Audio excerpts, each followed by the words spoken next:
नमस्कार, पीके stories channel पर आपका स्वागत है। आज हम बात करने वाले हैं स्वामी विवेकानंद जी के जीवन के बारे में। स्वामी विवेकानंद का जन्म 12 जनवरी सन 1863 को हुआ था। उनके पिता विश्वनाथ दत्त पाश्चात्य सभ्यता में विश्वास रखते थे। वे अपने पुत्र नरेंद्र को भी और अंग्रेजी पढ़ाकर पाश्चात्य सभ्यता के ढंग पर ही चलाना चाहते थे। नरेंद्र की बुद्धि बचपन से बड़ी तीव्र थी और परमात्मा को पाने की लालसा भी प्रबल थी। इस हेतु वे पहले ब्रह्म समाज में गए, किंतु वहां उनके चित्त को संतोष नहीं मिला। सन 1884 में विश्वनाथ दत्त की मृत्यु हो गई। घर का भार नरेंद्र पर पड़ा। घर की दशा बहुत खराब थी। कुशल यही थी कि नरेंद्र का विवाह नहीं हुआ था। अत्यंत गरीबी में भी नरेंद्र बड़े अतिथि सेवी थे। स्वयं भूखे रहकर अतिथि को भोजन कराते, स्वयं बाहर वर्षा में रात भर भीगते ठिठुरते, लेकिन अतिथि को अपने बिस्तर पर सुला देते। रामकृष्ण परमहंस की प्रशंसा सुनकर नरेंद्र उनके पास पहले तो तर्क करने के विचार से ही गए थे, किंतु परमहंस जी ने देखते ही पहचान लिया कि ये तो वही शिष्य है जिनका उन्हें कई दिनों से इंतजार था। परमहंस जी की कृपा से इनको आत्म साक्षात्कार हुआ। फलस्वरूप नरेंद्र परमहंस जी के शिष्यों में प्रमुख हो गए। संन्यास लेने के बाद इनका नाम विवेकानंद हुआ।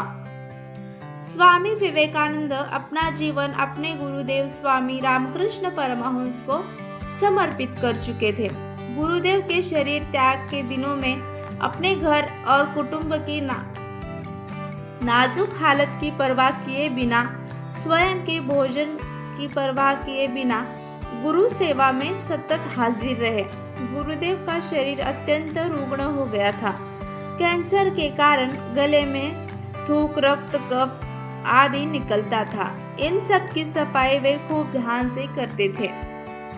गुरु के प्रति ऐसी अनन्य भक्ति और निष्ठा के प्रताप से ही वे अपने गुरु के शरीर और उनके दिव्यतम आदर्शों को उत्तम सेवा कर सके, गुरुदेव को वो समझ सके, स्वयं के अस्तित्व को गुरुदेव के स्वरूप में विलीन कर सके, समग्र विश्व में भारत के अमूल्य आध्यात्मिक खजाने की महक फैला सके। उनके इस महान व्यक्तित्व की नींव में थी ऐसी गुरु भक्ति, गुरु सेवा और गुरु के प्रति अनन्य निष्ठा। 25वीं वर्ष की अवस्था में नरेंद्र दत्त ने गुरु के गेरुआ वस्त्र पहन लिया। पश्चात उन्होंने पैदल ही पूरे भारतवर्ष की यात्रा की। सन 1893 में शिकागो, अमेरिका में विश्व धर्म परिषद हो रही थी। स्वामी विवेकानंद जी उसमें भारत के प्रतिनिधि के रूप में पहुंच चुके थे।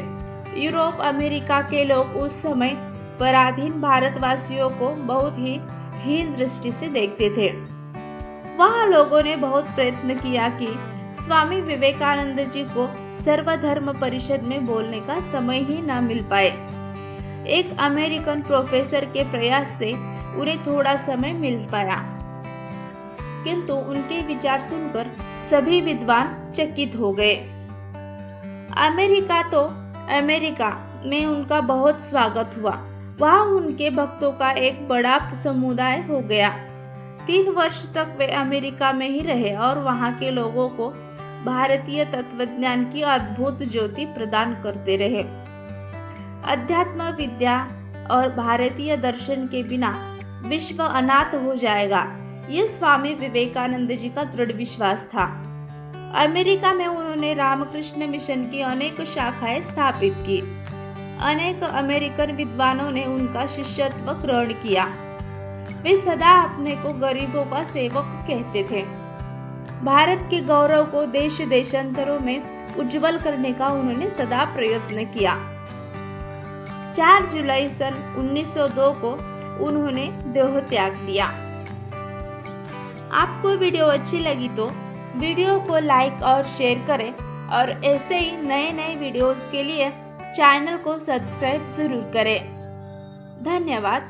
जय शिवराय।